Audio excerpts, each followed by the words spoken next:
अब आज के इस वीडियो में विद्यार्थियों को चतुर्भुजों की रचना करना सिखाया जाएगा। प्रमुख चतुर्भुजों में वर्ग, आयत, समचतुर्भुज और समांतर चतुर्भुज आदि आते हैं। समलंब भी एक चतुर्भुज है, विषमबाहु चतुर्भुज भी होते हैं। तो कुछ प्रमुख आकृतियों की रचना करना विद्यार्थियों को सिखाएंगे। जैसे पहले नंबर 1 पर रचना है वर्ग की रचना करना, जबकि नंबर फर्स्ट उसकी भुजा दी गई हो। भुजा के बारे में हमने माप लिख दिए कि 4 सेंटीमीटर है। तो फर्स्ट वाले का हम एक काल्पनिक चित्र बना लेते हैं। ये एक वर्ग है, इस वर्ग की भुजा 4 सेंटीमीटर है। तो हम जानते हैं वर्ग की चारों भुजाएं बराबर माप की होती हैं और प्रत्येक कोण समकोण होता है।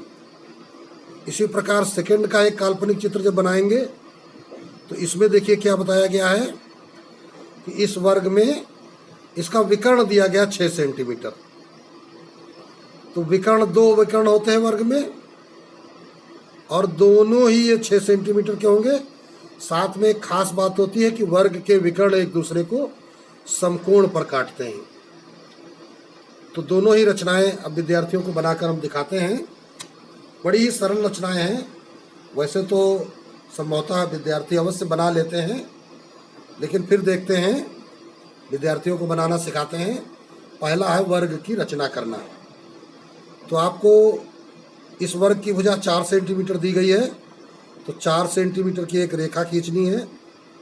एक निशान हमने ये देखिए 4 पर लगाया हुआ है और दूसरा निशान हम इधर 0 पर लगाते हैं और दोनों को मिला देते हैं। इस प्रकार हमने दोनों को मिला दिया है। फिर से एक बार देख लीजिए, चिन्हांकन सही होना चाहिए और ये सही चिन्हांकन बहुत ज़रूरी होता है। ये देखिए चिन्हांकन कर लिया, फिर से चेक कर लेते हैं। ये देखिए 4 सेंटीमीटर के दिया गया है आपको। अब क्या करेंगे, दोनों सिरों पर, क्योंकि हम जानते हैं ये देखिए समकोण होते हैं प्रत्येक कोण, तो हम इधर से इसका एक कोण समकोण बनाते हैं। ये इस प्रकार हमने देखिए समकोण बनाने के लिए एक चाप लगाया हुआ है और समकोण हम पटरी प्रकार की सहायता से ही बनाएंगे। क्योंकि हमने आपको बताया है कि जितने कोण आप पटरी प्रकार की सहायता से बना सकते हैं वे सारे कोण आपको पटरी प्रकार से ही बनाने होंगे। तो ये एक तरफ का 90 अंश का कोण बन गया है। तो अब इस कोण को यहाँ से ये हमने खींच लिया। अब इस कोण पर वर्ग की भुजा के बराबर, अब हमें पटरी से नापने की आवश्यकता नहीं है। ये देखिए हमने इस पर ही माप लिया है, उतना ही चाप इधर लगा देते हैं। तो अगर ये बिंदु हमारा B, ये C है, तो फिर ये बिंदु D होगा। अब चाहें तो B पर हम समकोण न बनाएं, इस D से एक चाप लगा लेते हैं इधर और इस B से उतना ही चाप लगा लेते हैं। तो ये कटान बिंदु A मिल जाता है। अब A को B से मिला लेंगे।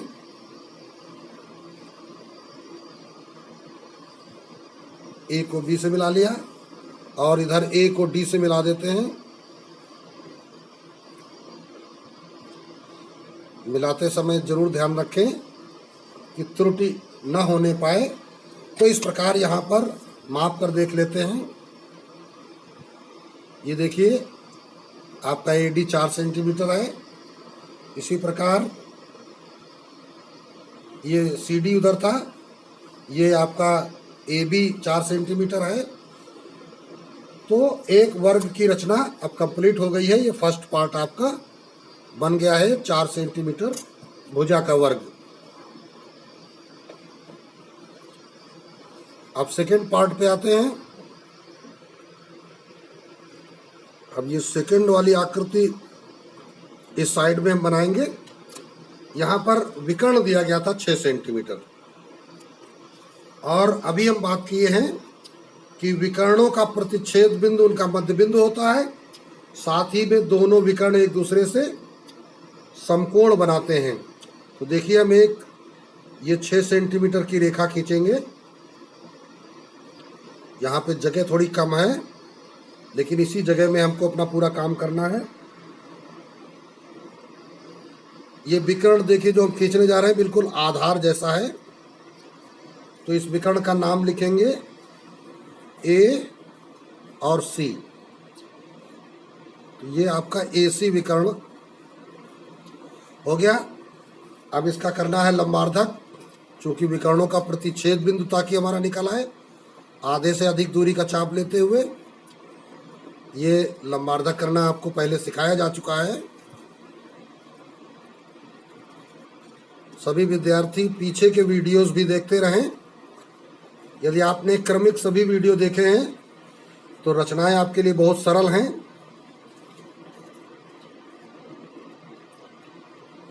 ये हमने इसका लंबार्धक खींच लिया हुआ है और इसी लंबार्धक पर दूसरा विकर्ण होगा, क्योंकि ये लंब बनाता है और विकर्णों का प्रतिच्छेद बिंदु ये O हो गया।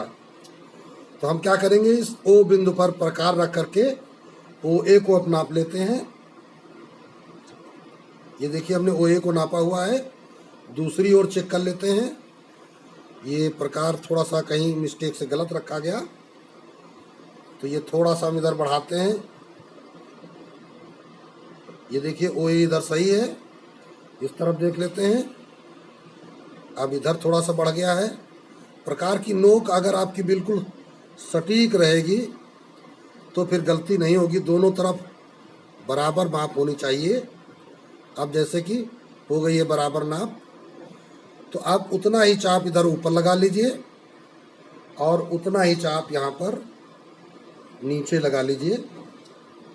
तो नीचे कटान बिंदु नहीं मिला है, तो इस लंबार्धक रेखा को जैसे ही आप थोड़ा सा नीचे की ओर बढ़ाएंगे तो ये कटान बिंदु मिल जाएगा। तो एक कटान बिंदु ये नीचे और एक ये कटान बिंदु ऊपर। नीचे वाले कटान बिंदु का नाम B। तो देखिए ABC और ये बिंदु D प्राप्त हो गया है। अब A को B से मिला लीजिए, ये A को B से मिलाया, B को C से मिला लीजिए। बिंदुओं को मिलाते समय बड़ी ही सावधानी से काम करना है। ये मिला लिया B को C से, C को D से मिला लीजिए, ये C को D से मिला लिया और अब D को A से मिलाते हैं।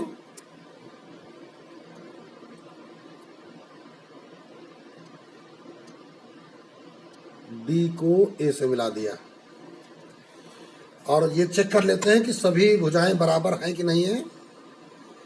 तो ये देखिए लगभग 4.3 सेंटीमीटर की भुजा लग रही है और ये भी 4.3 सेंटीमीटर की लग रही है और ये भी आपके 4.3 और ये भी आपके देखिए 4.3 सेंटीमीटर की लग रही है। तो इस प्रकार यह एक आकृति वर्ग है जिसके दोनों विकर्ण दिए गए हैं। AC विकर्ण आपने खींचा था 6.0 सेंटीमीटर का। AC विकर्ण खींचा, फिर इसका लंबार्धक किया। तो ये लंबार्धक इसी पर बिंदु हमको B और D मिलने हैं। तो हमने O बिंदु इसको रखते हुए OA के बराबर चाप OD और OB इधर लगा लिए हैं। A को B से, B को C से, C को D से मिला दिया। अब हमारा अभीष्ट वर्ग ABCD बन गया है। अब देखेंगे अगले प्रश्न को। अब विद्यार्थियों के सामने दूसरी रचना है। समचतुर्भुज की रचना करनी है। फर्स्ट में कहा गया है जिसकी भुजा 4.5 सेंटीमीटर तथा एक कोण 45 अंश है। तो काल्पनिक चित्र बनाते हैं। चारों भुजाएं बराबर होती हैं।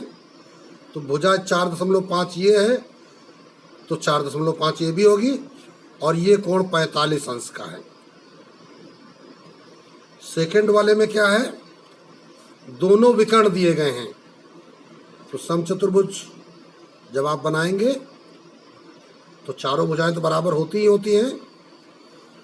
ये इसका बड़ा विकर्ण है और ये इसका छोटा विकर्ण है। बड़ा विकर्ण 6 माप का है, छोटा विकर्ण 4 माप का है। यहाँ भी एक खासियत होती है कि इसके विकर्ण भी एक दूसरे को समकोण पर काटते हैं। तो काल्पनिक चित्र बनाने से हमने पहले भी विद्यार्थियों को बताया है कि फ़ायदा ये होता है कि आप बड़ी आसानी से मुख्य आकृति बना सकते हैं।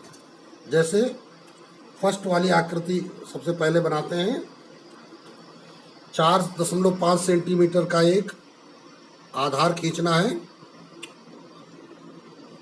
तो 4.5 पर ये चिन्हांकन कर लिया, मिला दिया, इसको नाम रख दिया ए बी, और है कितना 4.5 सेंटीमीटर। स्पॉट बना लेते हैं ए और बी के। अब ए पर 45 अंश का कोण है, तो 45 अंश का कोण पटरी और प्रकार की सहायता से बनाएंगे। ये एक बेसिक चाप लगाया और यहाँ से ये चाप लगाए। चूंकि 45 अंश का कोण बनाने के पहले एक 90 अंश का कोण का चाप पर बिंदु लेना होता है। ये देखिए 90 अंश का ये चाप पर बिंदु आ गया। इसको थोड़ा डैश डैश से कर लेते हैं। अब यहाँ पर एक चाप 0 से लगाया, दूसरा चाप 90 से लगाते हैं। तो ये देखिए ये 45 अंश का कोण बन गया है। अब इस 45 अंश के कोण की एक रेखा हमने ये खींच दी है। अब क्या करना है, ये रेखा देखिए जो हम प्रकार से दर्शा रहे हैं, ये 4.5 सेंटीमीटर की है। अर्थात इसी ए बी भुजा के बराबर हम चाप ले लेते हैं। थोड़ा सा इसको बढ़ा के देखिए ए बी के बराबर हो गया है, और ये इस पर काट लीजिए। और बिंदु बी से एक चाप इस दिशा में लगाते हैं, और यहाँ पर जो कटान बिंदु मिला है उससे भी यही चाप इस दिशा में लगा लेते हैं। तो यह बिंदु सी हो जाएगा और ये बिंदु डी हो जाएगा। तो इस प्रकार ये हमको चारों बिंदु प्राप्त हो गए, और हमारा ये चतुर्भुज जो कि समचतुर्भुज है, ये इस प्रकार हमारे समचतुर्भुज की रचना कंप्लीट हो गई है।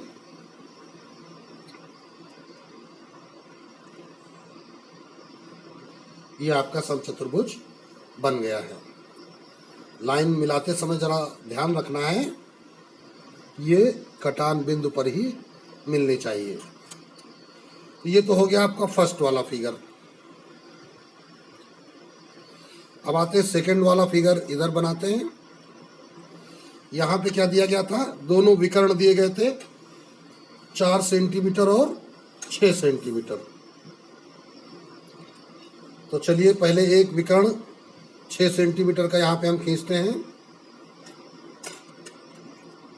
तो इसके लिए हमने यहाँ पे देखिए ये बिंदुओं का चिन्हांकन कर लिया। ये 6 सेंटीमीटर की एक रेखा हो गई। चूंकि विकर्ण है तो पहला बिंदु ए होगा तो दूसरा बिंदु सी होगा। ये विकर्ण कितना है, 6 सेंटीमीटर का, और एक दूसरे को ये विकर्ण इसके समद्विभाजित करते हैं। जैसा कि पहले से पता है, तो हम विकर्ण ए सी का समद्विभाजन कर लेंगे। आधे से अधिक का चाप ये देखिए ऊपर और ये नीचे की ओर। यही कहानी बिंदु ए से करेंगे। ये चाप ऊपर क्यों लगा, और ये चाप देखिए नीचे की ओर लग जाता है। अब दूसरा विकर्ण हमारा इसी लंबार्धक पर है। एसी का हमने लंबार्धक किया हुआ है। तो ये हमको इसका कटान बिंदु O मिल गया है। दूसरा विकर्ण कितना है? 4 सेंटीमीटर का। इसका मतलब है इस मूल बिंदु से 2 सेंटीमीटर ऊपर और 2 सेंटीमीटर नीचे। तो हम अपनी पटरी पर 2 सेंटीमीटर का एक चाप ले लेते हैं।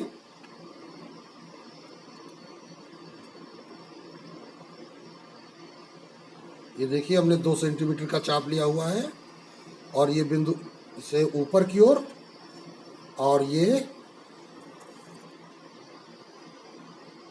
नीचे की ओर लगा दिया। ये बिंदु A है तो ये B हो जाएगा, ये C है तो ये D हो जाएगा। अब A को B से,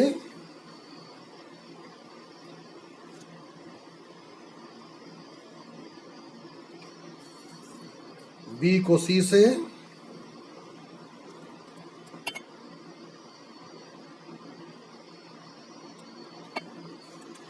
C को D से,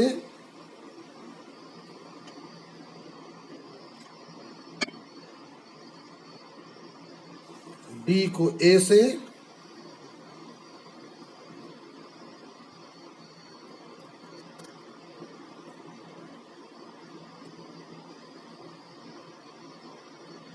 इस प्रकार मिला दिया। अब ये ABCD समचतुर्भुज बन गया। माप करके भुजा देख लेते हैं। यहाँ देखिए ये लगभग 3.5 के आसपास है। इसको भी देख लेते हैं, लगभग 3.5 के आसपास है। और ये भी देखिए थोड़ा सा 3.5 से जो डिफरेंस दिख रहा है वो लगभग सभी जगह पर देखने को मिल रहा है। 3.5 और 3.6 के बीच में रेखाएं प्रतीत हो रही हैं। चूंकि विकर्ण की माप दी नहीं गई है इसलिए इसका एग्जैक्ट माप नहीं लिखा जा सकता है। बहरहाल ये चारों भुजाएं बराबर हैं, अर्थात यह एक समचतुर्भुज है। तो ये रचना भी आपकी कंप्लीट हो जाती है। यह दूसरी रचना है जिसमें आपको समचतुर्भुज का निर्माण करना था जबकि दोनों विकर्ण दिए गए थे।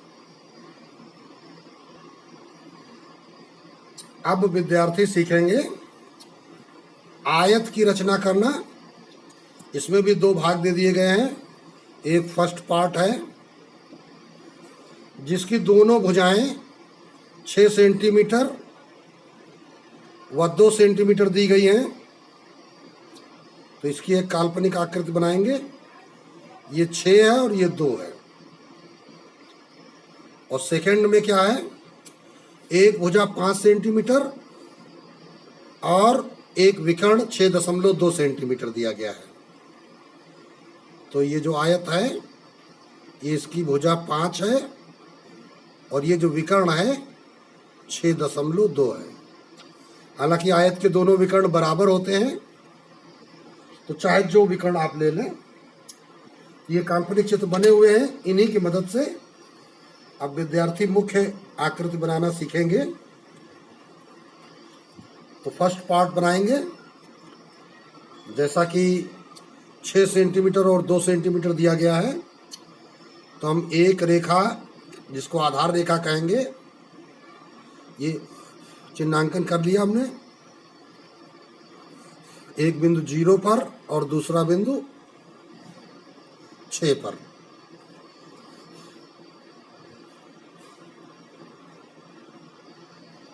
ये बिंदु, इनका नाम रख दिया AB।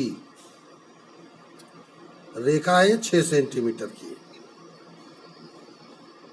चूंकि हम जानते हैं आयत का भी प्रत्येक कोण समकोण होता है तो बिंदु A पर या बिंदु B पर आप एक समकोण बना लें। जैसे देखिए यहाँ पर हम एक समकोण बनाते हैं। ये देखिए एक चाप लगाएंगे। पहले चाप को लगभग ऐसा बनाना होता है कि आपको वीडियो में साफ दिखाई भी पड़े, इसलिए ये 2 बार में लगाया गया। वैसे आप जब आप बनाएंगे तो आपको प्रयास ये करना है कि आप एक ही बार में चाप लगा दें। ये 60 अंश का चाप हो गया है। और ये दूसरा चाप 120 का। तो 60 और 120 से जो हम चाप लगाएंगे वो चाप हमारा 90 अंश का होता है। तो इस प्रकार ये बिंदु बी पर एक समकोण निर्मित हो गया है। ये एक समकोण निर्मित हो गया है। इस समकोण पर 2 सेंटीमीटर ऊंचाई का एक चाप काट लेना है। ये देखिए प्रकार से नापते हैं 2 सेंटीमीटर का चाप।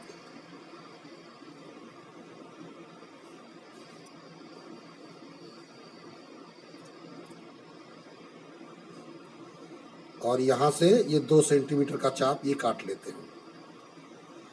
तो ए बी और ये हमको बिंदु मिल गया है सी।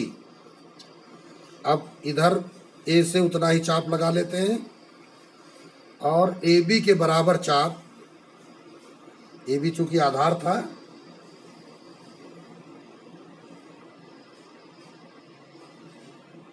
इसलिए हम ए बी के बराबर एक चाप लेंगे।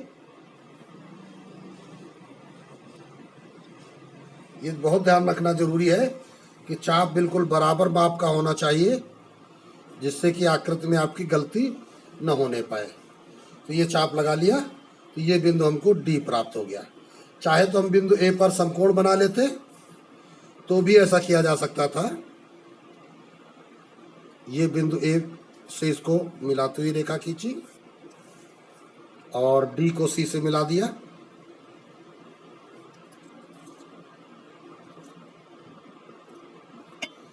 तो इस प्रकार यह एक ABCD आयत बन गया। ये 2.0 सेंटीमीटर ऊंचाई का हमने समकोण पर चाप लगाया था। ये चाप 2.0 सेंटीमीटर का लगाया गया था। तो ये फर्स्ट आपकी रचना हो गई आयत की। आप सेकंड रचना इधर बनाएंगे। यहाँ पर माप दी गई है, आधार दिया गया है 5 सेंटीमीटर का। तो 5 सेंटीमीटर की एक रेखा खींचते हैं।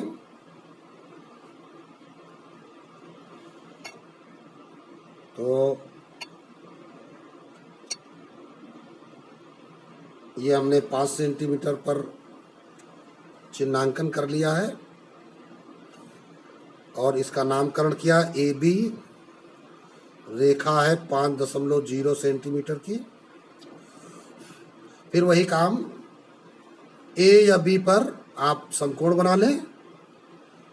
तो बी पर अगर समकोण हमें बनाना है तो चलिए देखिए ध्यान से, चाप को थोड़ा सा कम ही रखें तो ज़्यादा अच्छा रहेगा, ताकि समकोण आपका आसानी से बन जाए। ये चाप लगाया हमने, ये 60 अंश का चाप लग गया। ये यहाँ से एक ऊपर चाप और इधर 120 अंश वाला चाप। अब इधर 120 वाले चाप से ये 90 अंश का चाप लग गया है और इसको मिलाती हुई रेखा जब खींचेंगे तो ये हमारा एक समकोण बिंदु बी पर निर्मित हो गया है। अब इस समकोण पर हमें ये 6.2 नहीं काटना, हमारा विकर्ण है 6.2। तो हम ये चाप माप लेते हैं 6.2 का। तो देखिए 6.2 का चाप मापने के लिए ये 6.2 पर इधर प्रकार की नोक रखी और पेंसिल को बढ़ा दिया कितना, 6.2 तक।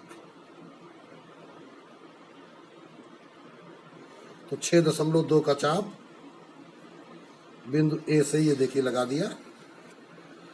तो ये हमको यहाँ पे कटान बिंदु ये मिल गया है सी। तो हम जानते हैं चूंकि दोनों विकर्ण बराबर होते हैं तो हम बी से भी एक चाप इधर लगा लेते हैं और दूसरा चाप के लिए चाहो तो ए पर समकोण बना दो और चाहो तो ये देखो ए बी के बराबर चाप ले लिया गया है और इस बिंदु सी से इधर ये काट लिया जाए, तो यह बिंदु आपको डी प्राप्त हो गया। अब ए को डी से, ठीक है, इधर ए को सी से भी मिलाना पड़ेगा क्योंकि एक विकर्ण का चाप आपने लगाया था। तो इस चाप को शो करने के लिए ये हमने मिला दिया है। ये चाप हमने लगाया था 6.2 सेंटीमीटर का, और अब सी को डी से मिला लीजिए।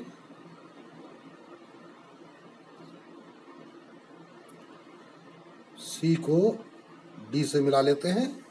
इस प्रकार एक ABCD आयत की रचना कंप्लीट हो जाती है। अब दोनों पार्ट आपके बन गए हैं, फर्स्ट पार्ट और सेकंड पार्ट। सेकंड पार्ट में एक भुजा और एक विकर्ण दिया है और फर्स्ट पार्ट में दोनों भुजाएं दी गई हैं, और हम ये जानते हैं कि प्रत्येक कोण समकोण होता है। तो दोनों आयत की रचना हो गई है। अब आगे चलते हैं अगले प्रश्न पर। अगला प्रश्न विद्यार्थियों के सामने है, समांतर चतुर्भुज की रचना करनी है। और यहाँ पर जो फर्स्ट पार्ट दिया गया है, यदि एक भुजा जो कि 5.2 सेंटीमीटर है तथा ऊंचाई 3 सेंटीमीटर है और एक कोण 30 अंश का दिया गया है, तो एक काल्पनिक चित्र बनाते हैं समांतर चतुर्भुज का। ऐसा होता है, एक भुजा दी गई है ये 5.2, ये कोण दिया गया है 30 अंश का, और ये ऊंचाई दी गई है 3 सेंटीमीटर की। तो काल्पनिक चित्र से हमें पूरी बातें समझ में आती हैं। अब चलते हैं सेकेंड पार्ट में क्या दिया गया है। एक भुजा 6 सेंटीमीटर की है, तो ये हमने एक काल्पनिक चित्र बनाया हुआ समांतर चतुर्भुज का, और दोनों विकर्ण 8 और 5.8। ये देखिए इसके दोनों विकर्ण हैं। भुजा है 6 सेंटीमीटर की और विकर्ण दिया गया है, एक विकर्ण 8 सेंटीमीटर का और दूसरा विकर्ण ये वाला है 5.8 सेंटीमीटर का। तो एक भुजा और दो विकर्ण दिए गए हैं। यहाँ पर एक भुजा, ऊंचाई और एक कोण दिया गया है। चलिए दोनों स्थितियों में रचना बनाना हम विद्यार्थियों को सिखाते हैं। तो पहली स्थिति में दिया गया है आपका आधार दिया गया है 5 सेंटीमीटर का। तो ये देखिए हमने 5 सेंटीमीटर पर बिंदुओं का चिन्हांकन करते हुए एक रेखा, इसका नाम AB दिया है, और ये 5.2 दिया गया है। तो फिर आपको 5.2 सेंटीमीटर की रेखा खींचनी है। 5.2 की रेखा खींचनी है। तो चलिए इसको सही कर देते हैं। ये A बिंदु है और ये 5.2 कहा गया है, तो इसको 0.2 तक बढ़ा देते हैं। अब हमारा B बिंदु ये है और A बिंदु ये है, ये ध्यान रखना है। 5.2 सेंटीमीटर हो गया है। ऊंचाई 3 सेंटीमीटर दी गई है, तो ऊंचाई के बराबर का एक चाप ले लेते हैं।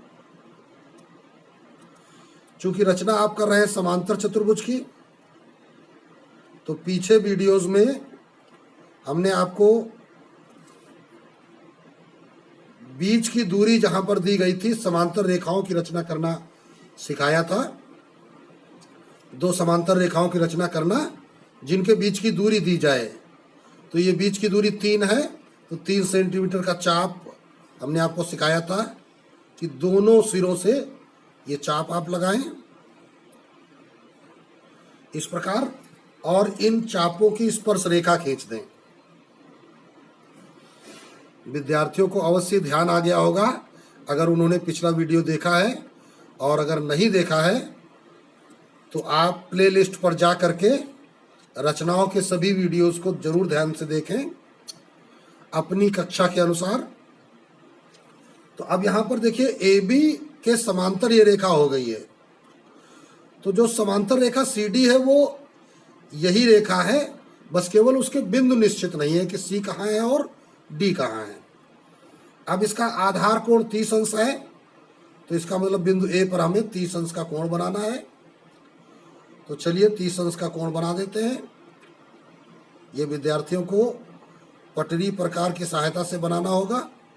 ये देखिए 60 अंश का कोण बन गया, और हम इस 60 अंश के कोण का आधा कर देते हैं, तो ये 30 अंश का कोण बन जाता है। तो अब 30 अंश का कोण बड़ी ध्यान के साथ विद्यार्थियों को बनाना होगा। ये देखिए, ये जहां पर इसको काटता है जाकर के, यह बिंदु डी बिंदु हमें प्राप्त हो गया। ये कटान बिंदु हमने चिन्हांकन कर लिया। अब ए बी के बराबर चाप लेंगे। पहली बात तो इस समांतर रेखा को आगे बढ़ा लीजिए। ये समांतर रेखा को आगे बढ़ा लिया इधर, और ए बी के बराबर, यहां पे ध्यान से देखिए, ये ए बी के बराबर हमने चाप ले लिया है, और डी से इतना ही चाप इधर आगे लगा लेंगे, तो ये हमको बिंदु सी मिल गया। अब बी को सी से मिला देते हैं।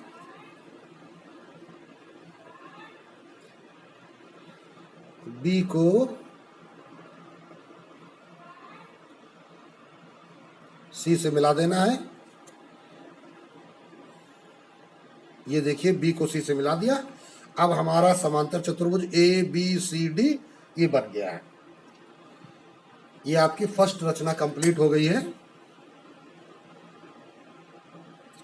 अब सेकंड रचना इधर नीचे की ओर बनाएंगे। सेकंड रचना में क्या था, आधार 6.0 सेंटीमीटर दिया गया है। थोड़ा सा पेज को ऊपर खिसका लेते हैं ताकि पर्याप्त जगह आपके सामने आ जाए। तो 6.0 सेंटीमीटर का आधार आपको खींचना है। ये देखिए चिन्हांकन कर लिया।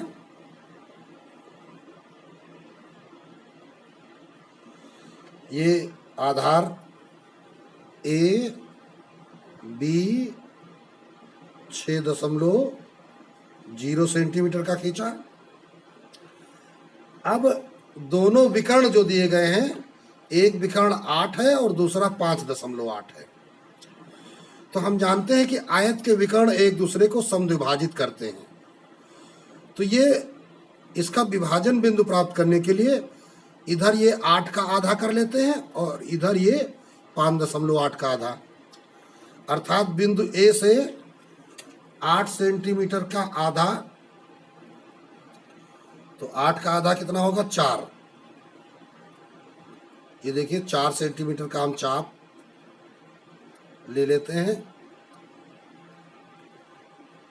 और बिंदु ए से हमने पहले विकर्ण AC का आधा, अर्थात ये 4 सेंटीमीटर का चाप लगा दिया। और 5.8 का आधा 2.9 होगा। तो ये 2.9 का देखिए एक चाप हम ले रहे हैं। ये बिंदु बी से लगा देते हैं, ये 2.9 का चाप। तो ये विकर्णों का प्रतिच्छेद बिंदु O प्राप्त हो गया। अब एक रेखा हम खींचेंगे AO को मिलाती हुई। A को O से मिलाती हुई, और एक रेखा खींचेंगे B को O से मिलाती हुई।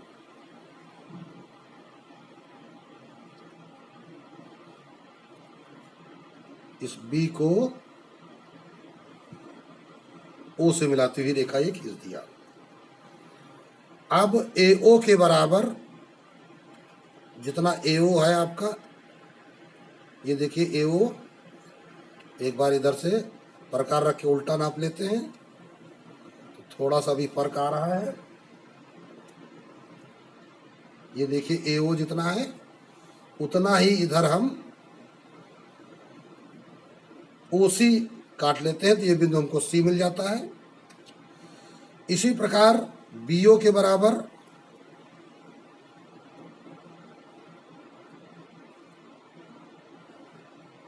ये देखिए BO है, इधर से उल्टा चेक कर लेते हैं, अभी कुछ ज़्यादा है। अब ये हो गया BO के बराबर, ये हमने चाप काट लिया है। तो ये हमको बिंदु इधर D मिल जाता है। अब B को C से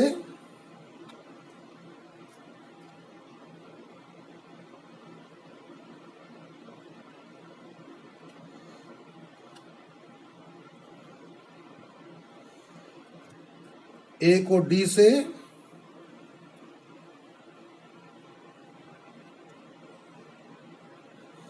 और C को D से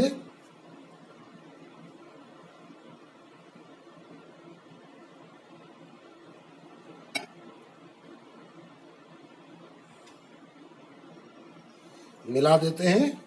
अब हमारा अभीष्ट समांतर चतुर्भुज ABCD बन गया है। देख लेते हैं, AB तुम्हारा था 6 सेंटीमीटर और ये DC तुम्हारा 6 सेंटीमीटर का है। तो इसका मतलब है कि ये रचना तुम्हारी सही ढंग से हुई है। तो यहाँ पर जो चाप लगाए थे हमने, ये AO हमने लगाया था 4.0 का, इधर हमने लगाया था 2.9 का, और ये खंड भी है 2.9 का, और ये खंड भी है 4.0 का। तो पहला विकर्ण AC 448 का हो गया और दूसरा विकर्ण BD 2.9 प्लस 2.9 अर्थात 5.8 सेंटीमीटर का हो गया।